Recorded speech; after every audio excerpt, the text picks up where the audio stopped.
نعت ایک سعادت ہے جو حضور کے غلاموں کا مقسوم ہے۔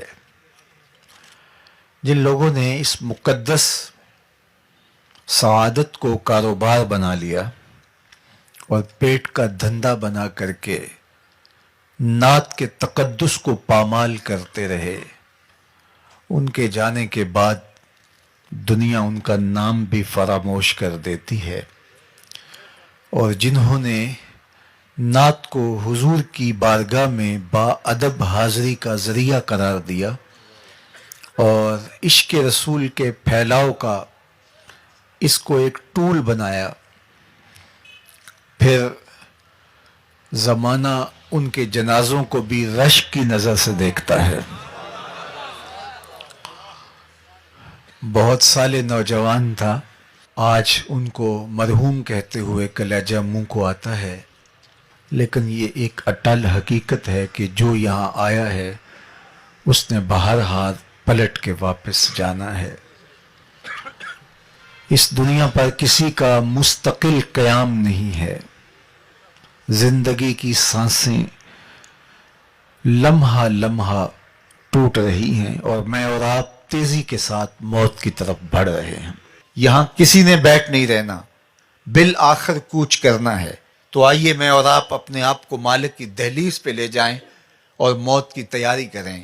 مجھے بتاؤ کہ کسی کو پتا تھا کہ یہ چمکتا ہوا چہرہ اور یہ روشن پیشانی جب بولتا ہے تو لہجے کی خوشبو اطراف میں پھیل جاتی ہے، یوں ہی ہاتھوں سے نکل جائے گا؟ کیا میرے اور آپ کے خواب و خیال میں بھی کوئی 2-3 ماہ پہلے یہ کہانی تھی؟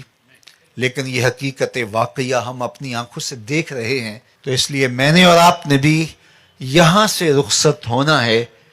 تو خوش نصیب لوگ اور عبرت حاصل کرنے والے لوگ اپنی آخرت کی تیاری کرتے ہیں، ورنہ وہ لوگوں کی وفات پر چند لمحوں کے تعزیتی کلمات کہنے کے بعد اپنی غفلت شیار زندگی کا حصہ بن جاتے ہیں، اور پھر موت جب انہیں اچانک دبوچتی ہے تو پھر وہ کہتے ہیں کاش کہ ہم فلاں کے مرنے سے عبرت حاصل کر لی ہوتی، لیکن اس وقت پھر وقت ہاتھ سے نکل چکا ہوتا ہے۔ ہمارے مرحوم بھائی کی اچانک وفات ہمیں یہی درس سے عبرت دیتی ہے۔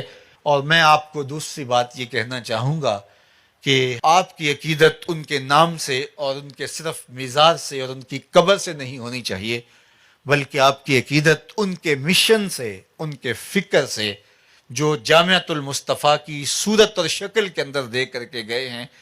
آپ کی محبت کا عملی ثبوت اس ادارے کو آپ نے اپنا ادارہ سمجھنا ہے۔ میں مر کے بھی زندہ ہوں اہل وفا کی محفل میں، میری محفل میں یا میرا مزار نہ پوچھ۔ تو کسی کی فکر کے ساتھ جڑ جانا، یہ اس کے ساتھ محبت کا حقیقی رنگ اور حقیقی اسلوب ہوا کرتا ہے۔ تو یہ انہوں نے ایک مثال بھی قائم کی۔ عمومی طور پہ ثنا خانوں کو پذیرائیاں بھی ملی ہیں، بہت بہت عزتیں بھی ملی ہیں، لوگوں نے مال بھی نچھاور کیا، لوگوں نے ان کے قدموں میں اپنی آنکھیں بھی بچھائیں۔ ثنا خانوں کی بہت ساری غلطیوں کو لوگ نظر انداز بھی کرتے ہیں، اس لیے کہ یہ حضور کی ثنا خوانی کرتے ہیں، یہ حضور کی نعت پڑھتے ہیں۔ تو پھر ان کا بھی حق ہوتا ہے کہ جس دین نے، حضور کے نام نے ان کو جو عزتیں دی، تو وہ بھی ریٹرن کریں اور وہ بھی کچھ پیش کریں۔ میں نے ایک زمانے میں کہا تھا کہ گلوکاروں نے اور کرکٹرز نے اپنی اس شہرت سے فائدے حاصل کر کے بڑے عالی نصب ہاسپٹل اور بہت کچھ جو ہے وہ فلاحی کام کھڑے کر دیے۔ کاش کہ یہ ثنا خاں مل کر کے ایک حسان بن ثابت یونیورسٹی ہی بنا دیں، کاش کہ یہ کوئی کام کریں اور ان کی مقبولیت سے امت کو کوئی فائدہ ہو۔ نعت خوانی صرف آپ کی زبان سے ہی ادا نہ ہو، بلکہ عمل اور رویے بھی نعت خوانی پکارتے دکھائی دیں۔ تو لازم ہے کہ نعت خواں حضور کے نام کی یونیورسٹیاں اپنی مقبولیت کے ذریعے سے قائم کریں۔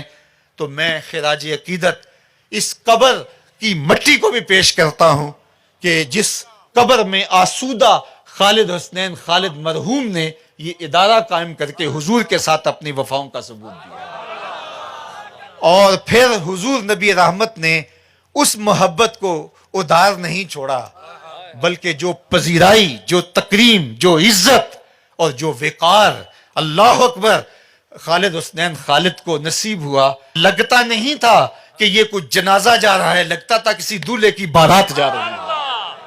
تو یہ حضور کے ساتھ محبت کا عملی رنگ تھا جو زمانے نے دیکھا۔ تو اللہ کی بارگاہ